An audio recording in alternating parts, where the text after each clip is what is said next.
नमस्कार दोस्तों, तो आप सभी का स्वागत है रमाश्री गुरुकुलम पे। आज हम लोग टॉपिक फर्स्ट शुरू करेंगे, पुस्तकालय और उसका क्या परिभाषा है, क्या भूमिका है और क्या इसका इतिहास रहा है, तो उसके बारे में हम लोग आज पढ़ेंगे। ठीक है। अगर चैनल पर आप लोग नए हैं तो चैनल को सब्सक्राइब कर लीजिए और बेल आइकन को प्रेस कर लीजिए और हमारे टेलीग्राम चैनल से भी जुड़ जाइए। ठीक है। तो चलिए हम लोग पहला टॉपिक कंप्लीट करते हैं, पुस्तकालय का परिभाषा एवं भूमिका। तो सबसे पहले हम लोग पहले इसका इतिहास जानेंगे। ठीक है। तब जाके परिभाषा और लास्ट में हम लोग इसका भूमिका। ठीक है। ये तीन चीज़ हम लोग बारी बारी से देखेंगे। तो चलिए सबसे पहले हम लोग इसका इतिहास देख लेते हैं। तो इतिहास में प्राचीन काल में क्या था। ठीक है। प्राचीन काल में क्या लाइब्रेरी का इतिहास रहा है उसके बारे में हम लोग पढ़ेंगे।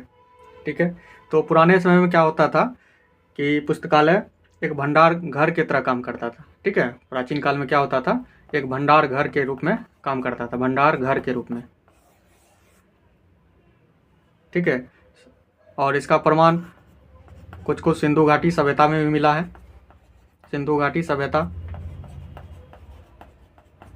ठीक है। और चीनी यात्री जो था फाहियान, चीनी यात्री फाहियान कब आया था, 399 से 414। ठीक है, ईस्वी में आया। और इसने अपने लेख में, अपने पुस्तक में किसका वर्णन किया था, फाहियान, नागार्जुन, नागार्जुन विद्यापीठ। ठीक है।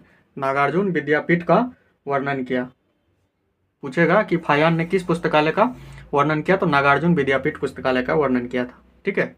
चीनी यात्री था फाहियान और कौन सा पुस्तकालय, तो नागार्जुन विद्यापीठ। ठीक है। उसके बाद एक और क्वेश्चन पूछेगा, वेनसांग, वेनसांग। ठीक है। वेनसांग किसका वर्णन किया है, तो इसने किया है नालंदा, नालंदा यूनिवर्सिटी का। ठीक है। पुस्तकालय का धर्मगंज नाम था। ठीक है। इसी का वर्णन किया। वेनसांग किसका किया है, तो नालंदा विश्वविद्यालय के धर्मगंज पुस्तकालय का। इसमें भी 3 कमरा था, एक था रत्न रंजी का। ठीक है। और दूसरा का क्या नाम था, रत्न सागर, रत्न रंजिका और रत्नोदय। ठीक है। 3 कमरा था रत्न धर्मगंज में, रत्न सागर धर्मगंज में 3 कमरा था। एक था रत्न सागर, दूसरा था रत्न रंजिका और तीसरा था रत्नोदय। 3 कमरा था। ठीक है। बहुत बड़ा विशाल पुस्तकालय था। और इसमें जो रत्नोदय था ये 9 मंजिल का था, 9 मंजिल का। ठीक है। रत्नोदय 9 मंजिल का था। इसी पुस्तकालय में आग लगा दिया कौन, 1205 में बख्तियार खिलजी।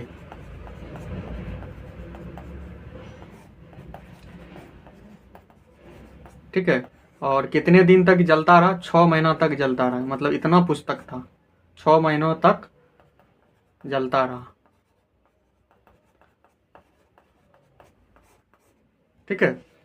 तो पूछेगा कि नालंदा यूनिवर्सिटी के पुस्तकालय का क्या नाम था, तो धर्मगंज नाम था। उसमें कितना कमरा था, तो 3 कमरा था।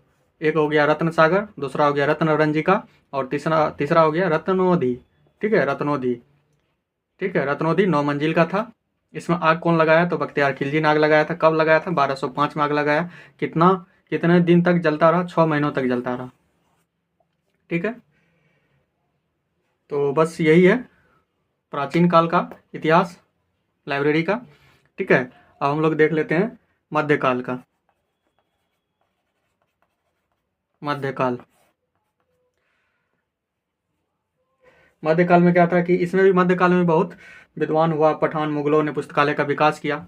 ठीक है। जैसे अकबर और हुमायूं, जैसे हुमायूं का जो मृत्यु हुआ, पुस्तकालय के सीढ़ी से गिरने के कारण हुआ। ठीक है, इससे पता चलता है कि उस समय भी पुस्तकालय था। ठीक है, जैसे बाबर, हुमायूं का मृत्यु पुस्तकालय के सीढ़ी के गिरने से हुआ है। ठीक है, और शाही पुस्तकालय को राजा अपने महलों में क्या करते थे, अपने स्वाध्याय के लिए रखते थे। शाही पुस्तकालय का उपयोग करते थे राजा सब। ठीक है, अपने स्वाध्याय मतलब अपने पढ़ने के लिए। ठीक है, उसके बाद अलाउद्दीन खिलजी ने इम्पीरियल अलाउद्दीन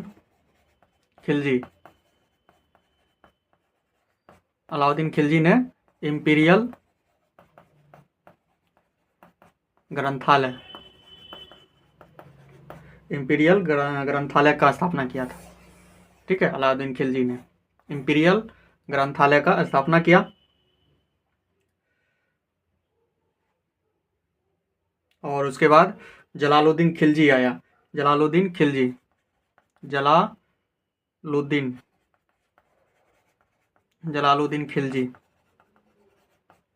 ठीक है, जलालुद्दीन खिलजी ने क्या किया कि अमीर खुसरो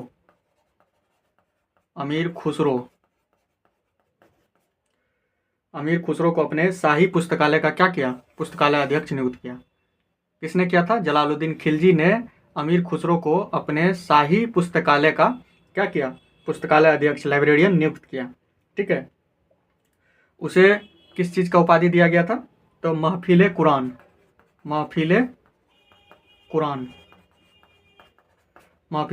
की उपाधि दिया गया था। ठीक है, महफिल कुरान की उपाधि किसको मिला? अमीर खुसरो को। किसने दिया था? जलालुद्दीन खिलजी ने दिया था। अलाउद्दीन खिलजी ने किसका स्थापना किया था? इंपीरियल ग्रंथालय का स्थापना किया था। ठीक है, उसके बाद मेडिवल हिस्ट्री में फिरोज तुगलक जो था वो भी पुस्तक प्रेमी था। ठीक है, तो यही छोटा मोटा है इतिहास। ठीक है, मतलब इससे पता चलता है कि पुस्तकालय जो था वो प्राचीन काल में भी था, मध्यकाल में भी था। ठीक है, मुगल काल में भी था, जैसे बाबर और हुमायूं का मृत्यु क्या कहते हैं, पुस्तकालय के सीढ़ी से गिरने के कारण हुआ। ठीक है, अकबर के समय में भी था। तो यही सब इतिहास है। ठीक है, इस सबसे क्वेश्चन पूछेगा नहीं, लेकिन एक मतलब समझ विकसित होता है कि कहाँ मतलब पुस्तकालय का पहले क्या महत्व था, पहले था कि नहीं था। ठीक है, तो यही चीज़ जानना था। चलिए अगला देख लेते हैं। मुगल काल के बाद ब्रिटिश आया, अंग्रेज लोग, उसके काल में क्या था? ब्रिटिश काल में क्या था कि प्रेस के आविष्कार हो जाने के बाद, प्रेस का आविष्कार हो गया तो क्या हुआ, बहुत से पुस्तक, समाचार पत्र, पत्रिकाओं में क्या हो गया, बहुत वृद्धि हो गया। प्रेस के आविष्कार के बाद, प्रेस का आविष्कार होने के बाद क्या हो गया, बहुत सा समाचार पत्र हो गया। ठीक है, पत्रिका सब, पुस्तक सब, इस सब का बहुत वृद्धि हुआ। उसके बाद अंग्रेज क्या किया कि 1891 ईस्वी में, 1891 में इम्पीरियल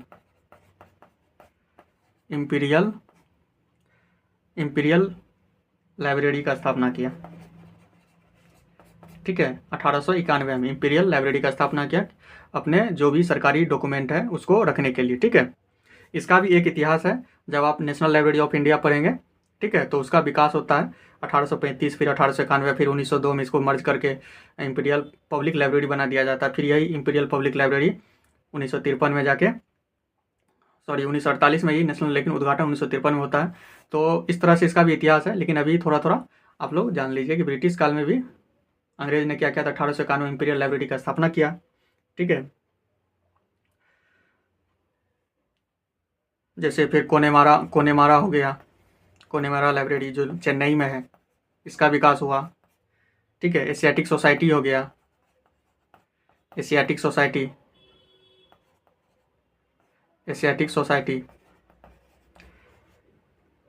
मुंबई में जो है, इसका भी विकास हुआ अंग्रेज काल में। ठीक है, तो अंग्रेज सब पुस्तकालय के विकास के लिए बहुत कुछ किया है। ठीक है, परंतु उस समय क्या था कि पुस्तक जो था, ज़्यादातर पुस्तकें होती थी जो आम जनता के काम में नहीं आता था, जो उसको सिर्फ अमीर लोग ही पढ़ सकता था। ठीक है, जो पढ़े लिखे हो, अमीर व्यक्ति हो, वही सब जाके पढ़ता था। ठीक है, तो यही सब इतिहास है। चलिए अब हम लोग वर्तमान काल में देख लेते हैं। वर्तमान काल, वर्तमान काल में क्या हुआ कि वर्तमान काल में लाइब्रेरी के विकास पर अधिक ध्यान दिया जा रहा है। ठीक है, अंग्रेज के जाने के बाद जब आज़ाद हुआ भारत, तो उसके बाद लाइब्रेरी के डेवलपमेंट पे बहुत ज़्यादा ध्यान दिया जा रहा है। सभी शैक्षणिक संस्थानों में क्या कर दिया कि लाइब्रेरी को कंपलसरी कर दिया। ठीक है, अगर कोई भी यूनिवर्सिटी बन रहा है, कोई भी कॉलेज बन रहा है, तो जब तक लाइब्रेरी नहीं होगा तब तक कोई काम नहीं होगा। सबसे मेन सेंटर में इसको रखा है कि लाइब्रेरी या कॉलेज यूनिवर्सिटी में घुसने के साथ ही लाइब्रेरी पे नज़र पड़े। ठीक है, इसको सेंटर में रखा गया है। ठीक है, और इसके बिना कॉलेज को मान्यता, ना यूनिवर्सिटी को मान्यता मिलेगा। इस तरह से इस पर काम किया जा रहा है। ठीक है, लाइब्रेरी पे। और पब्लिक लाइब्रेरी का भी विकास होने लगा, पब्लिक लाइब्रेरी का। ठीक है, गांव तक, गांव गांव में खुलने लगा। ठीक है, ब्लॉक लेवल पे हो गया, फिर डिस्ट्रिक्ट लेवल पे हो गया, डिस्ट्रिक्ट लेवल पे। ठीक है, पब्लिक लाइब्रेरी में काम करता है कौन? RRLF, राजा राम मोहन राय लाइब्रेरी फाउंडेशन, जो पब्लिक लाइब्रेरी के विकास में काम करता है। बहुत अनुदान की राशि जो भी होता है वो RRLF का काम है पब्लिक लाइब्रेरी के लिए। ठीक है, तो इस तरह से वर्तमान काल में बहुत सारा विकास हो रहा है। ठीक है,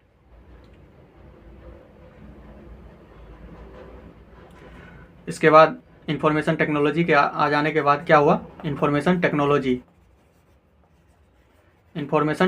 के आ जाने के बाद क्या हुआ कि लाइब्रेरी का और ज़्यादा विकास होने लगा। ठीक है, बहुत सारा किताब जो ई फॉर्मेट में रहता है, जैसे ई पुस्तक सब जो होता है, जो वो सब पढ़ने लगा, बहुत दूर दूर तक पहुंचने लगा किताब सब। ठीक है, तो जिससे क्या हो गया? आसान हो गया पढ़ने में। तो इंफॉर्मेशन टेक्नोलॉजी के आने के बाद क्या हुआ? बहुत सारा विकास हुआ। इसके बाद है कि भारत में पुस्तकालय के विकास, भारत में जो पुस्तकालय का विकास हुआ है, भारत के पुस्तकालय के विकास में, पुस्तकालय के विकास में किसका योगदान ज़्यादा है? तो SR रंगनाथन साहब का, SR रंगनाथन। ठीक है, SR रंगनाथन साहब का ज़्यादा विकास है, मतलब योगदान है। ठीक है, इसका एक अलग से हम जीवनी पढ़ेंगे। ठीक है, लेकिन सबसे ज़्यादा अगर लाइब्रेरी के, भारत में अगर लाइब्रेरी का अगर डेवलपमेंट हुआ है, तो इसमें सबसे ज़्यादा योगदान किसका है? SR रंगनाथन का है। ठीक है, इसको 1957 में, 1957 ईस्वी में विश्वविद्यालय अनुदान UGC ने क्या किया? UGC ने 1957 में एक शैक्षणिक पुस्तकालयों को, एकेडमिक लाइब्रेरी के विकास के लिए क्या किया? पुस्तकालय समिति का गठन किया, और उसका अध्यक्ष किसको बनाया गया? SR रंगनाथन साहब को बनाया गया। ठीक है, फिर 1964-66 में कोठारी आयोग का गठन हुआ, कोठारी आयोग। ठीक है, कोठारी आयोग हो गया। फिर 1991 में यशपाल समिति,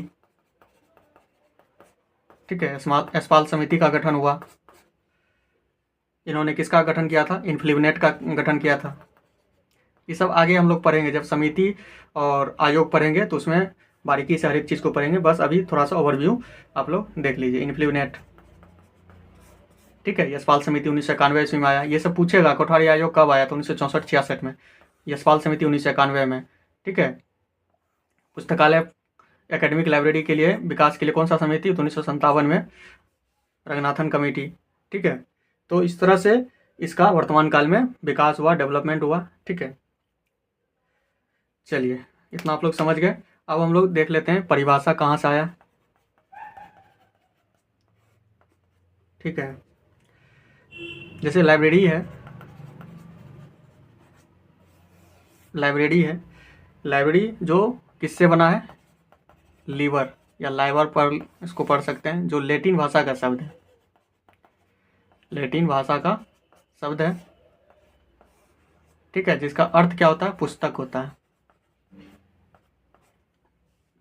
जिसका अर्थ होता है पुस्तक। जबकि लाइब्रेरी का अर्थ क्या होता है?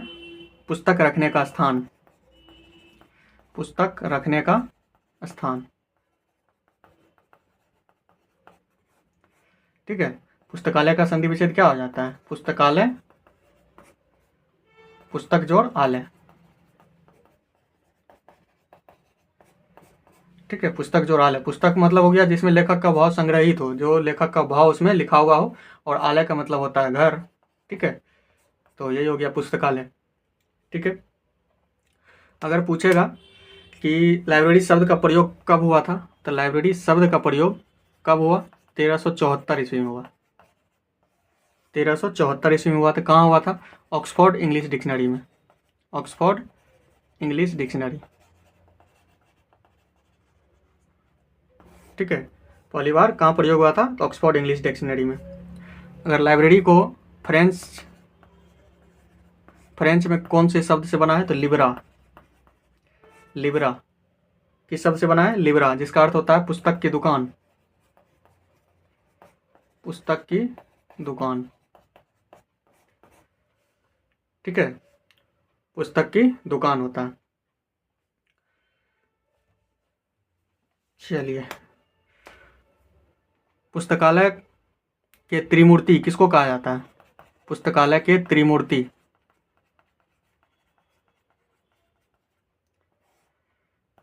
किसको कहा जाता है? पहला हो जाएगा पुस्तक, दूसरा हो जाएगा पाठक, और तीसरा हो जाएगा कर्मचारी। इस तीनों को त्रिमूर्ति कहा है। किसने कहा था? एस आर रंगनाथन ने कहा था। एस आर रंगनाथन ने कहा था कि पुस्तकालय के त्रिमूर्ति कौन है? तो पुस्तक है, पाठक है और कर्मचारी है। ठीक है, चलिए आगे बढ़ते हैं। पुस्तकालय का अगर परिभाषा पूछेगा तो क्या होगा? वैसा स्थान जहाँ पाठकों के लिए पुस्तक क्या हो? सेवार्थ भावना के लिए, सेवार्थ भावना, सेवा देने के लिए हो, उसी को हम पुस्तकालय कहते हैं। ठीक है, जब पुस्तकालय हो जो उसमें पुस्तक ही नहीं होगा तो पुस्तकालय का कोई अर्थ ही नहीं बनता है। ठीक है, चलिए आगे। अब जैसे कि बहुत से इंस्टीट्यूट जो है, जैसे हो गया कैम्ब्रिज इंटरनेशनल डिक्शनरी के अनुसार क्या पुस्तकालय का क्या परिभाषा है, क्या मतलब है। ठीक है, ऑक्सफोर्ड इंग्लिश डिक्शनरी के द्वारा क्या मतलब है। तो ये सब तो क्वेश्चन नहीं पूछेगा, लेकिन फिर भी आप लोग जो इम्पोर्टेंट है उसका हम बता देते हैं। ठीक है, ऑक्सफोर्ड इंग्लिश डिक्शनरी।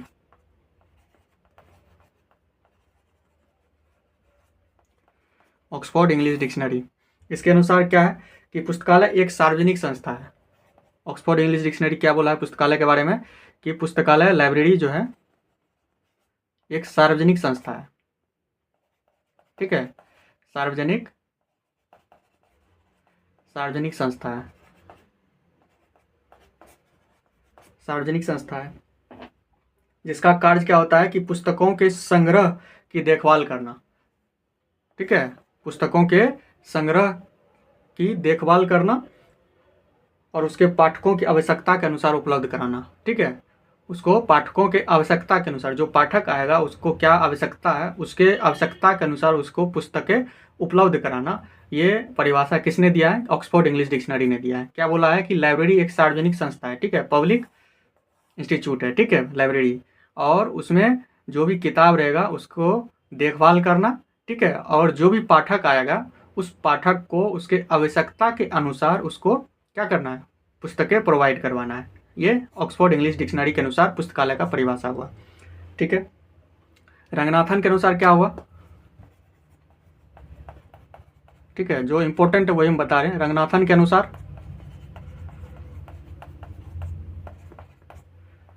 रंगनाथन के अनुसार पुस्तकालय एक सार्वजनिक संस्था है।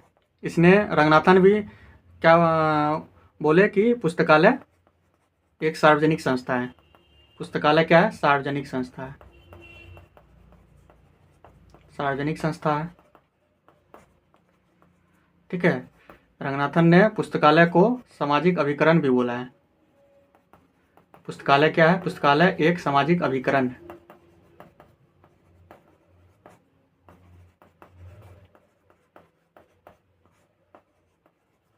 पुस्तकालय एक सामाजिक अभिकरण भी है। ठीक है, तो रंगनाथन के अनुसार पुस्तकालय एक सार्वजनिक संस्था जिसका कार्य क्या होता है?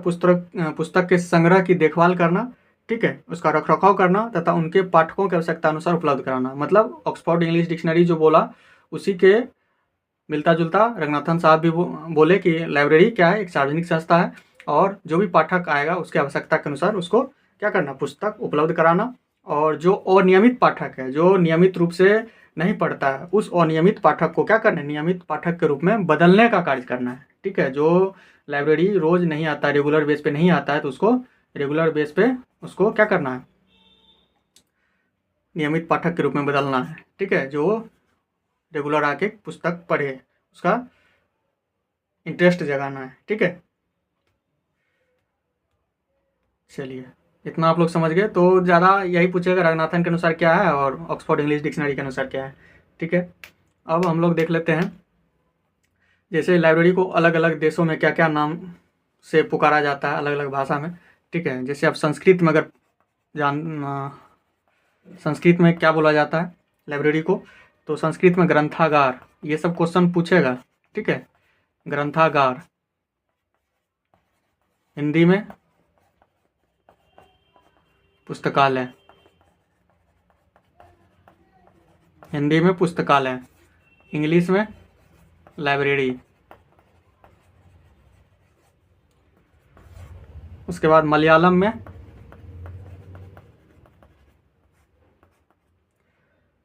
में ग्रंथमाल।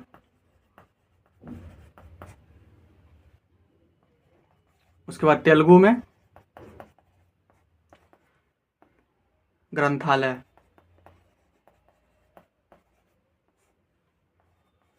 ठीक है, उसके बाद फ्रेंच में बाइबिलियो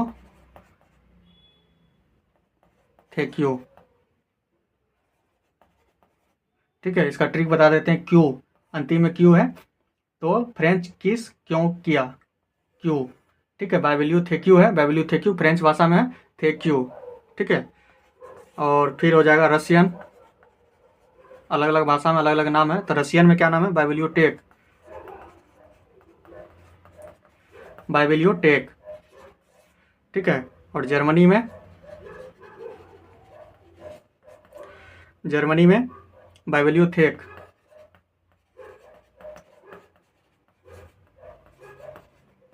बाइबिलियो थेक। ठीक है, तो ये इंपॉर्टेंट है, इतना आप लोग याद कर लेंगे। ठीक है, संस्कृत में ग्रंथागार, हिंदी में पुस्तकालय, इंग्लिश में लाइब्रेरी, मलयालम में ग्रंथमाल, तेलुगु में ग्रंथालय, फ्रेंच में बाइबिलियो थेक्यू, रशियन में बाइबिलियो टेक और जर्मनी में बाइबिलियो थेक, THEC, बाइबिलियो थेक। ठीक है, तो ये इतना इम्पोर्टेंट। चलिए अब क्या है कि 1808 में, कब, 1808 लाइब्रेरी साइंस शब्द का सर्वप्रथम प्रयोग किसने किया था। 1808 में लाइब्रेरी साइंस शब्द का प्रयोग किसने किया, मार्टिन स्ट्रिंगर। Martin stringer.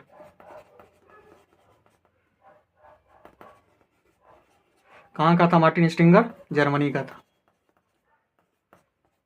ठीक है, और ये एक पादरी पुस्तकालय अध्यक्ष था, पादरी पुस्तकालय अध्यक्ष था।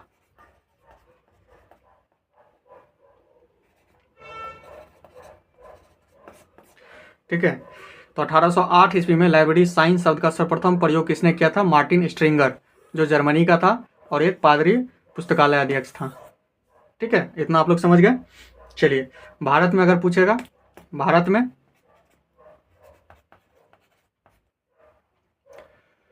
में लाइब्रेरी साइंस शब्द का प्रयोग किसने किया,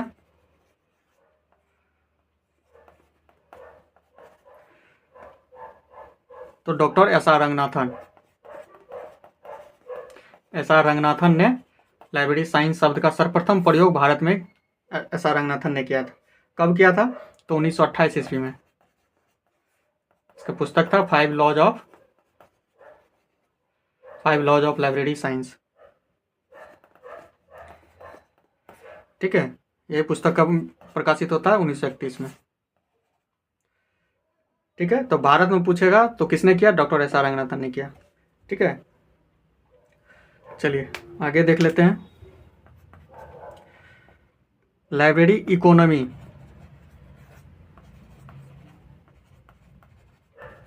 लाइब्रेरी इकोनॉमी शब्द का सर्वप्रथम प्रयोग किसने किया था? प्रयोग किसने किया? मेलविल डेवी ने। मेलविल डेवी कब किया था? 1876 में।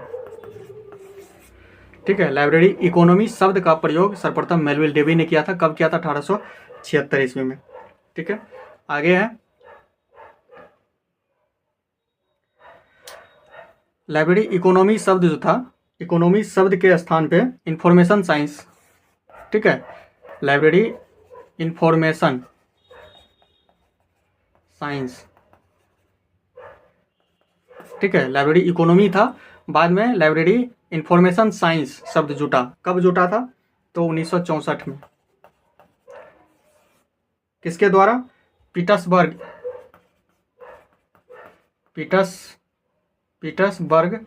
यूनिवर्सिटी। पीटर्सबर्ग यूनिवर्सिटी 1964 में लाइब्रेरी में इकोनॉमी शब्द को हटाकर इंफॉर्मेशन साइंस शब्द जोड़ा गया। ठीक है, तो वो पूछेगा कि लाइब्रेरी इकोनॉमी शब्द कब का प्रयोग किसने किया था? मेलविल डेवी ने किया था। कब किया था? 1876 में। ठीक है, और दूसरा क्वेश्चन बनेगा लाइब्रेरी इकोनॉमी शब्द को हटाकर इंफॉर्मेशन साइंस शब्द जोड़ा गया कब? 1964 ईस्वी में। किसने जोड़ा? तो पीटर्सबर्ग यूनिवर्सिटी के द्वारा जोड़ा गया था। पीटर्सबर्ग यूनिवर्सिटी के द्वारा जोड़ा गया। ठीक है, चलिए आगे।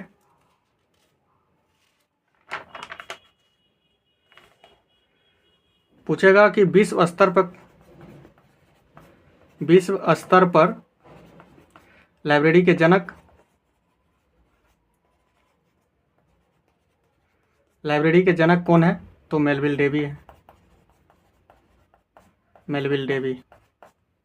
ठीक है, अगर भारत में पूछेगा तो रंगनाथन। ठीक है, पूछेगा पुस्तकालय आंदोलन के जनक भारत में,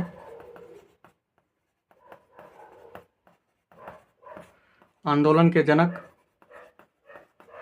तो सियाजी राव गायकवाड़ तृतीय।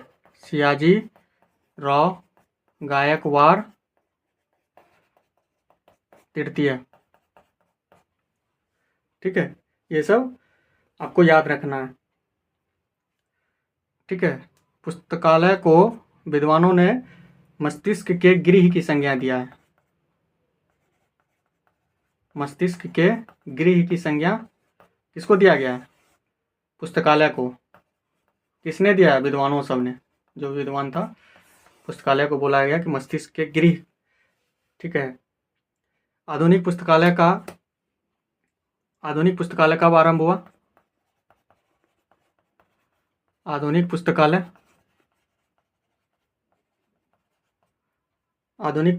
का प्रारंभ कब हुआ? 16वीं सदी में। ये सब फैक्ट है। ठीक है, ये सब क्वेश्चन पूछा हुआ क्वेश्चन है, तो इस सब को आपको लोग नोट्स बना लेंगे। ठीक है, भारत का प्राचीनतम ग्रंथ कौन सा है?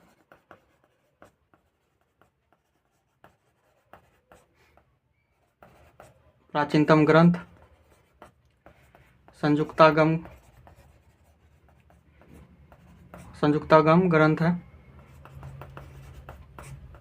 ठीक है, चलिए आगे है।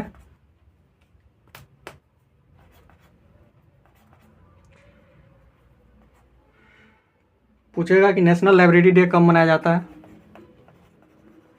नेशनल लाइब्रेरी डे तो 14 नवंबर को। ठीक है, कब से मनाया जाता है? ये भी क्वेश्चन पूछ सकता है, तो 1964 से। अगला पूछेगा पुस्तकालय सप्ताह, लाइब्रेरी वीक। पुस्तकालय सप्ताह कब से मनाया जाता है? तो 14 नवंबर से 20 नवंबर तक। ये कब से मनाया जाता है? तो 1968 से। 4 साल इसमें जोड़ दीजिए। ठीक है, नेशनल लाइब्रेरी डे 14 नवंबर को। ठीक है, और पुस्तकालय सप्ताह 14 नवंबर से 20 नवंबर तक। ठीक है, कब से मनाया जाता है? 1968 ईस्वी से। और आगे पूछेगा पुस्तकालय अध्यक्ष दिवस, लाइब्रेरियन डे। पुस्तकालय अध्यक्ष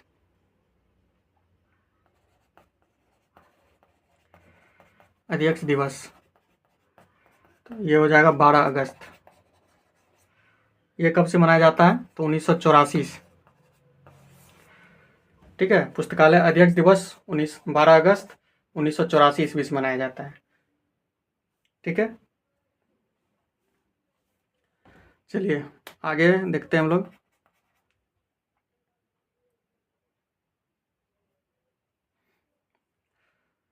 अगर पूछेगा कि प्राचीन भारत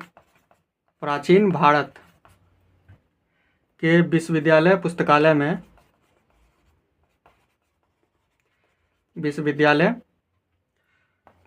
में सबसे बड़ा पुस्तकालय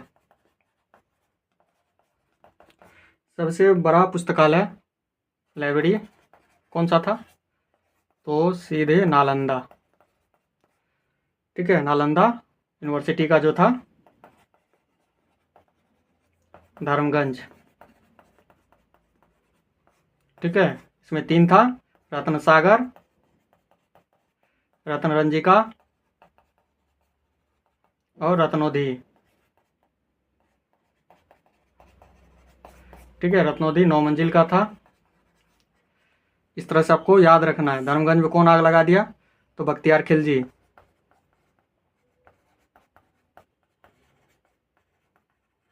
कब आग लगाया? 1205 में। कितना दिन तक जलता रहा? 6 महीना तक। इस तरह से आप लोग को याद रखना है। ठीक है,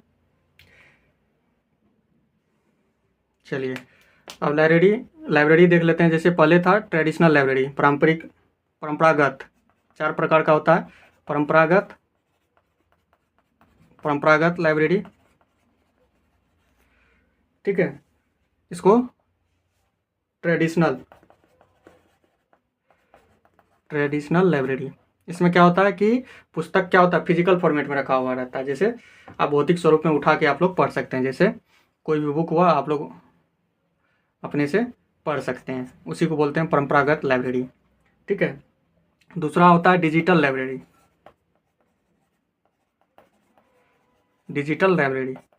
इसका क्या अर्थ हुआ? डिजिटल लाइब्रेरी का वैसा पुस्तकालय जहाँ पर पुस्तकें किसी डिवाइस में हो। ठीक है, किसी डिवाइस में संग्रहण की गई होती है। ठीक है, तो उसी को हम डिजिटल लाइब्रेरी बोलते हैं। मतलब कि डिजिटल फॉर्मेट में कोई भी बुक हो, उसी को हम डिजिटल लाइब्रेरी बोलते हैं। ठीक है, हाइब्रिड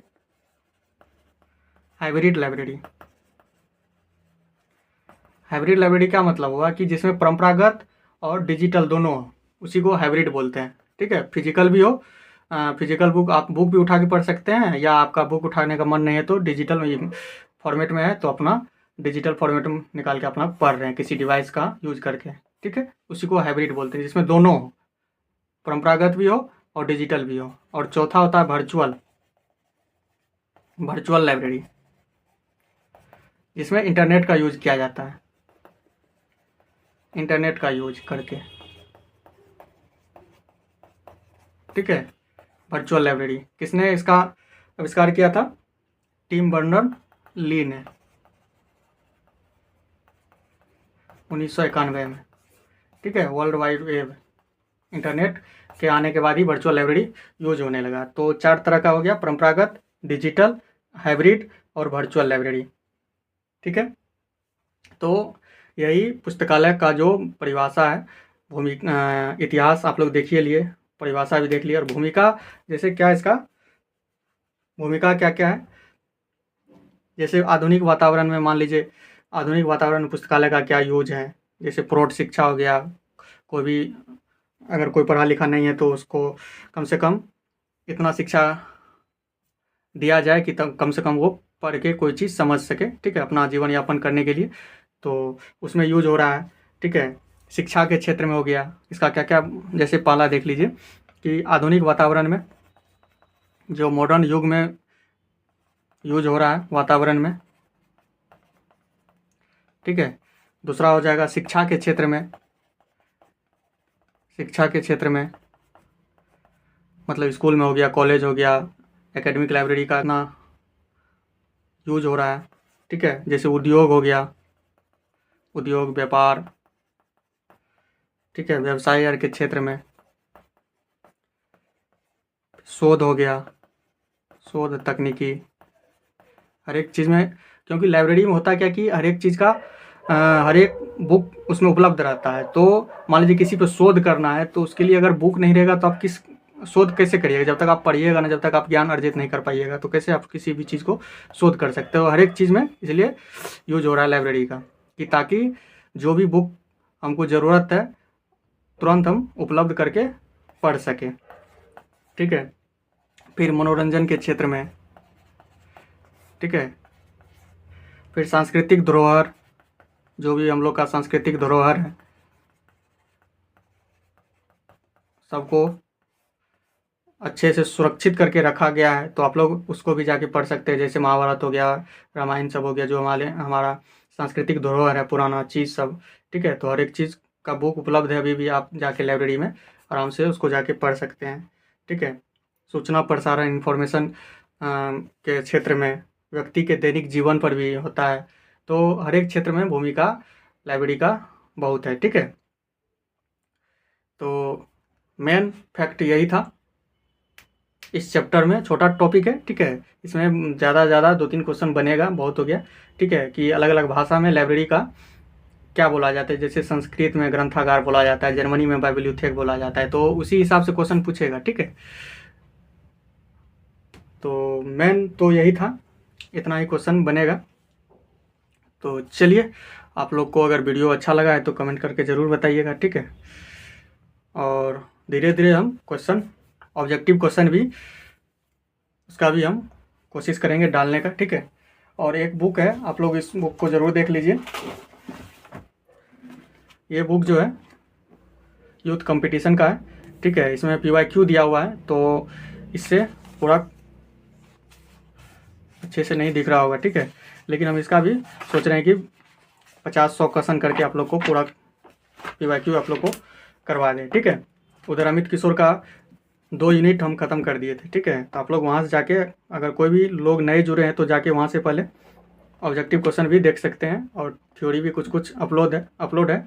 ठीक है। तो इस बुक को हम धीरे धीरे डालेंगे, ऑब्जेक्टिव इसका सारा करवा देंगे।